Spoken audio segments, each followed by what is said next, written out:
Aloha. Thank you for tuning in to episode number 45. My name is Christina Estrada, partner of Booyah Marketing, where we have deeper connections.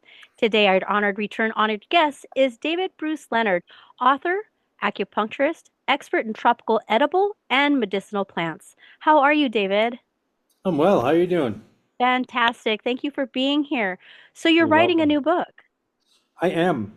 I am. It's called Earth Medicines of the Tropics and Subtropics, Immunity. It'll be a series of books, small, Series. So, what is it small about? books on different topics. So, the plants of the tropics and subtropics for immunity, for digestion, for skin problems, for all kinds of stuff. So different um, first aid. So. But it'll only be plants in the tropics and subtropics. So from like southern U.S., Florida, down to, oh, I don't know, down through Brazil and then across the equator in Africa and then to Southeast Asia and then through Oceania, through Polynesia and Micronesia and stuff. So, So, how did you yeah. get into this? Um, I've been doing it since the Han Dynasty, a long time ago. Um, I I was already a Chinese medicine practitioner when I moved to Hawaii, but my Chinese teachers didn't know what the plants looked like that they were using because it was very clinical. So when I got to Hawaii, I wanted to learn the plants here, and so I connected with my Hawaiian teachers, and I studied with them for 12 years, and then they've all passed on now. Hmm. And in the last maybe 6 years or so, I've been traveling around the world, going to tropical climates and studying plant medicines with in different countries. So I've been to Peru, I've been to Belize, I've been to Thailand, Cambodia, Vietnam, Bali, Philippines. Looking at these tropical plants and seeing where the overlaps are with the native Hawaiian plants or the plants that grow here in Hawaii, not necessarily native. Wow, can you tell me more about the similarities? I mean, because you're saying that they are very similar. Yeah, the plants across the tropics are incredibly similar. And most of like for Western herbalists, most Western herbalists, like in America, they focus on the northern plants. And same thing in China. In Chinese medicine, the plants that are used in as Chinese herbs are mostly focused on the northern part of China. So the tropical and subtropical plants aren't covered quite as extensively. So what I've been doing is I've been traveling around the world and doing research, and I've been interviewing both shamans and also herbalists. And oftentimes shamans are herbalists, but sometimes herbalists are not shamans.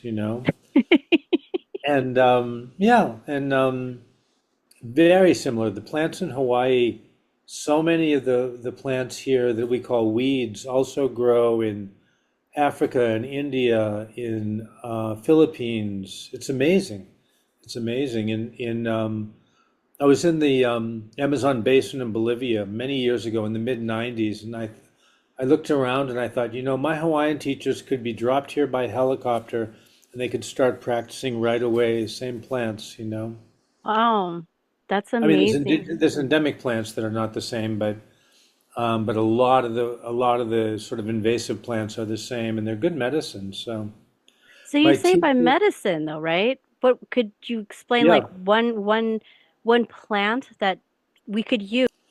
Well, here in Hawaii and also all over the tropics, and I've even seen it in the northern latitudes, but all over the tropics, is a plant the Hawaiians call hono hono.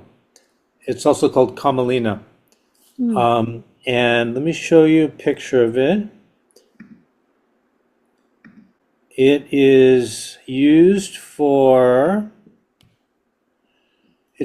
eye problems where you can take the sap from it if you're careful and you know what you're doing and actually put it in the eye and to clear infections in the eye and stuff. You have to be very careful doing that Hmm. and know what you're doing.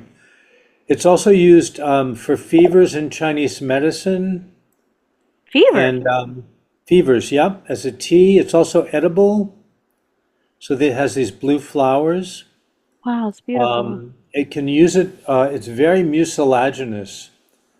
So you can use it as a poultice, and I've seen it all over the world. It grows all the different species of this genus grow like in Cambodia, in everywhere that I've been, I've pretty much seen it. So very useful. That sounds wonderful. Okay, so that's one of the plants that you see all over the Yeah. tropical.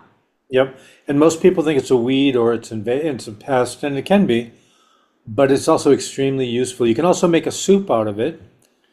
You can cut it into short pieces, put it in the blender, fill it with water, blend it, strain it, save the, compost the plant material, save the liquid, and you can add sweet potato leaves or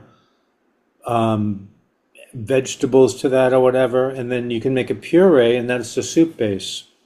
Wow, Really really? good, very nutritious, yeah, really tasty. So, Oh, that's interesting. Well, yeah. thank you for that. So, are your book, are you going to be selling pre-sale tickets to it? I don't know, probably. I'm not very commercially skilled. I'm sort of, yes, but maybe. But yeah, I'm hoping it to, well, it should be done, the writing should be done by January, February sometime. So probably by March or April, it'll be in print.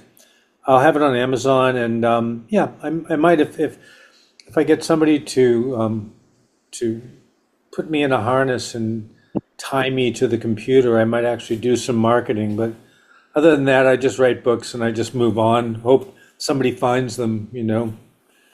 Well, that's why we're here. So, how do people get in contact with you? My website is medic.earth, or earthmedicine@protonmail.com. Wonderful. So, mahalo nui loa, David, for your time. Any parting words Thank would you you. like to say to the viewers? No, just,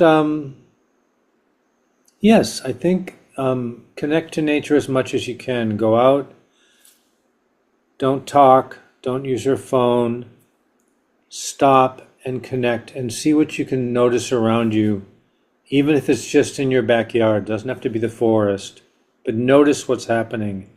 That's going to tie us into the planet. It's going to make us care about things. And what we care about, we take care of. So, Absolutely. Love it. So much wisdom. Mahalo. I'll put David's information down below in the description box. Please click the subscribe notification, thumbs up, and please donate to the channel. We appreciate it. It helps us build our content. A hui ho. Booyah Marketing, Christina Estrada, partner of Booyah Marketing, a hui ho. Until we meet again.